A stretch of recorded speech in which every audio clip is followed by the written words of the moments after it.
Hello everyone and welcome to this four-part mini-series on Archimedes and some of the mathematical contributions that he made.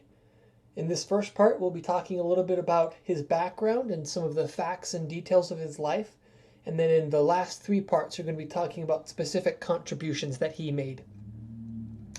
Just as a bit of housekeeping, if you ever see a number up in this top right corner, that means that'll point you to the description of the video, and that will have the facts and the sources in which I got this stuff. So you're welcome to look there for additional information. With that out of the way, let's get right into this. So we know that one Heraclides wrote a biography about Archimedes, but it has unfortunately not survived. And so a lot of these facts that we have come from other historical sources that came after Archimedes' life, several hundred years usually.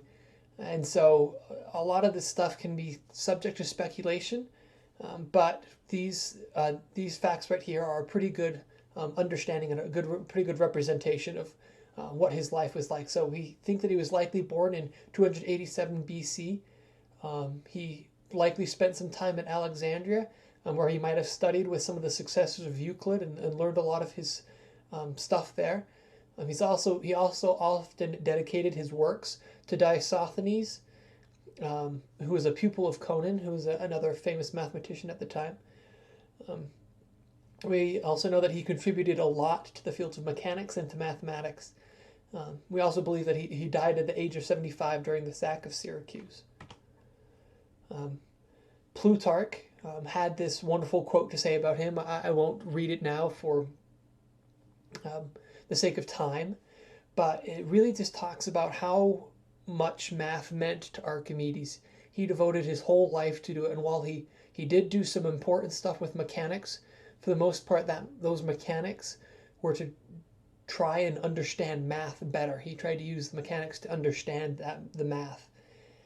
And so Archimedes really just had this life goal and desire to learn more about math and to try and solve the answers around him. And he did this by writing a series of mathematical works, and here's a list of them, roughly in the order that we believe that he wrote them. The ones that we'll be talking about in this mini-series is the Quadrature of the Parabola, On the Sphere and Cylinder, Volume 1, and Measurement of a Circle. Those ones had some of the more interesting math behind them, and so that's why we're going to focus on them.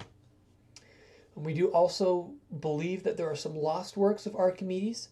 These are things that were referenced to in other historical writings, and so we believe that these did exist, but we don't currently have access to them. And you can see there's really a smattering of different things, right? Balancer levers, arithmetical content, right? Centers of gravity, a lot of him trying to understand the world around him.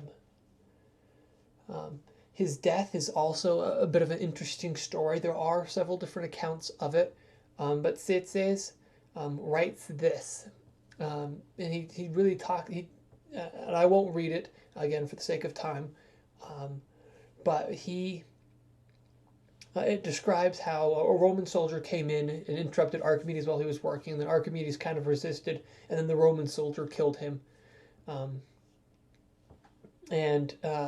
The interesting part at the end is that Marcellus, the guy who was kind of in charge of invading, he really wanted Archimedes left alive because of just all of the important information that he had. And so we read here that when he learned that he died, that he lamented. And so, it was really just a tragic loss of life there. So much information and so much potential that could have been done in the mathematical world was unfortunately cut short. Ultimately, what is his legacy?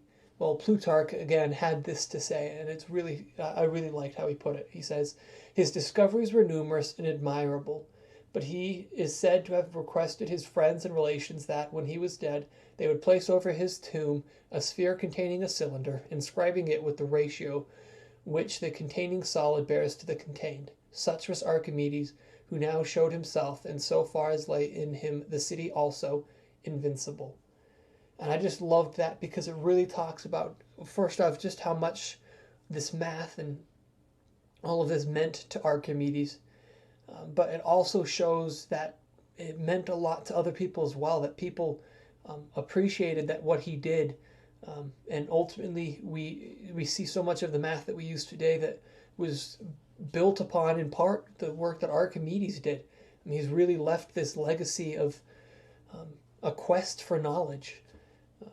And we've seen that mathematicians throughout history pick up that quest where he left it off. Well, thank you so much. That brings us to the end of this part. Thank you so much for watching. I hope you enjoyed it and that you learned something. And I will see you in the next part.